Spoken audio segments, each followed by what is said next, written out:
un pénalty accordé.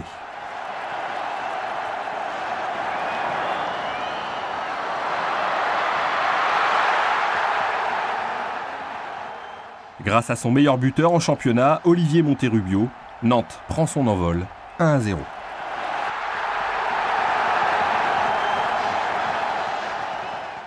Un but libérateur, un avantage décisif. C'est la deuxième Coupe de France de l'histoire du club. Surprenant, pas vraiment. Cette équipe est déroutante et ce n'est qu'un début.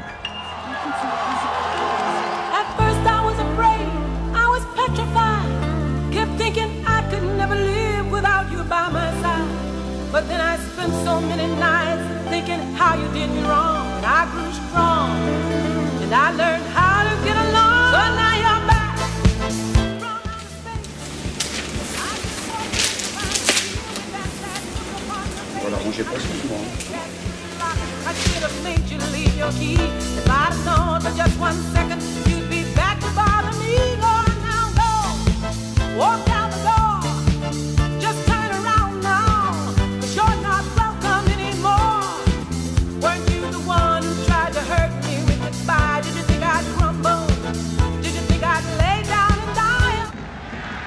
La saison qui débute est celle de tous les dangers.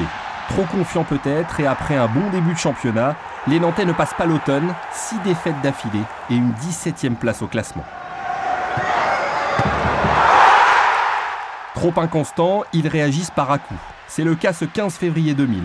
Ce soir-là, Lyon n'est pas à la fête, l'OL va même prendre une correction.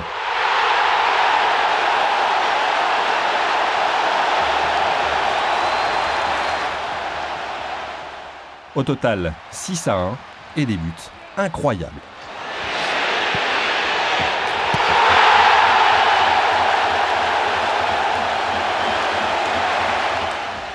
Sur son terrain, Nantes sera souvent en difficulté, concédant 6 défaites. Et à 2 journées de la fin, le FC Hénin est en 2e division. Pour la première fois depuis 1963, le club est en danger. Le dernier match, au stade Jules Deschazeaux au Havre, est décisif. On avait une moyenne d'âge assez jeune. Donc on se disait avant le match qu'on n'aimerait pas avoir nos noms dans les annales du club en disant c'est cette équipe-là qui a fait descendre le club, quoi. Donc on avait une pression pas possible, on n'avait jamais connu ça, pratiquement tous. Donc pendant la semaine, c'était une semaine la plus difficile je pense, de tout le monde, quoi. Et il fallait se mettre dedans et heureusement qu'on est passé, mais juste.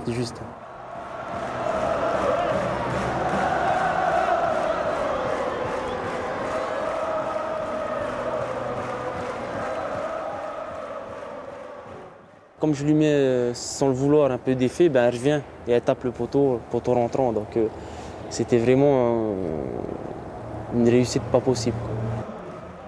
Quelques jours auparavant, ils disputent leur 2e finale de Coupe de France d'affilée contre Calais. Vainqueurs en demi-finale de Monaco au stade Louis II, les Nantais se méfient de cette équipe amateur. Calais, euphorique, marque même le premier but.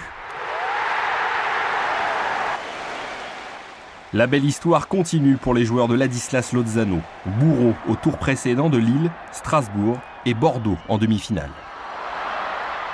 Pas facile de lutter contre ces petits poussets. En 2e période, Nantes réagit grâce à son meneur de jeu. Absent lors de la finale l'an passé, Sibierski prend sa revanche et ce n'est pas fini. Dans les dernières secondes, le FC Hénin obtient un pénalty justifié. Score final 2-1, il était temps.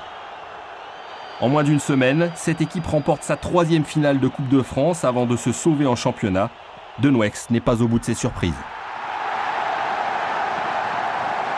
Beaucoup de souvenirs avec Nantes parce qu'en 4 ans que je suis été là-bas, on a gagné chaque année quelque chose. On a eu la 2 Coupes de France, un championnat, un trophée de champion, 2 trophées de champion. Donc bon, ça va rester dans ma mémoire beaucoup de temps.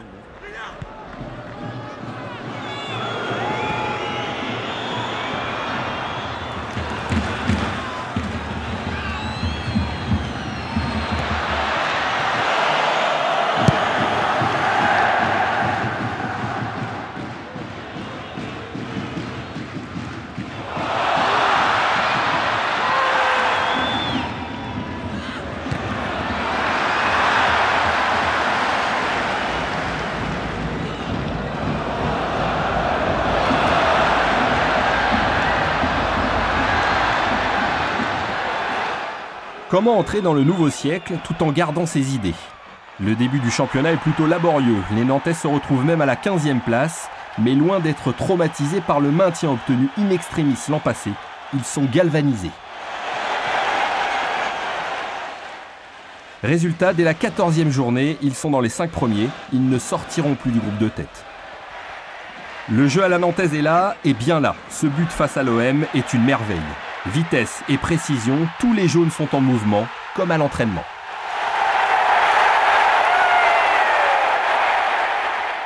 Dans le groupe, 19 joueurs sur 25 sont issus du centre de formation.